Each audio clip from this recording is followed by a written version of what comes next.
Regularity হয়ে গেল। কি সুন্দর একটা হালকা খুব ঝটপট টিফিন হয়ে গেল। অবশ্যই রেসিপি উইথ রিনা রান্নাঘর দেখতে থাকবেন, লাইক করবেন, শেয়ার করবেন, কমেন্ট করবেন। যারা যারা ইউটিউবে সাবস্ক্রাইব না দিয়েছেন এখনই দিয়ে দেবেন। ফেসবুকে যে একটা লাইক একটা ফলো দিয়ে দেবেন। স্টার বাংলায় যে একটা, স্টার গ্রামে যে একটা লাইক একটা ফলো দিয়ে দেবেন।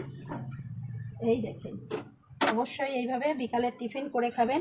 কমেন্ট বক্সে কমেন্ট, একদম তেল লাগে না, একটু ডিম দিলেই হয়ে যায়।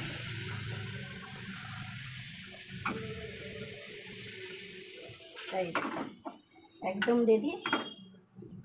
এই রেসিপি উইথ রিনা রান্নাঘর দেখতে থাকবেন, লাইক করবেন, শেয়ার করবেন, কমেন্ট করবেন, সাথে থাকবেন, পাশে থাকবেন, বেশি বেশি শেয়ার করবেন। আর দেখেছেন এইভাবে করে খাবেন আর কমেন্ট বক্সে কমেন্ট করে জানাবেন।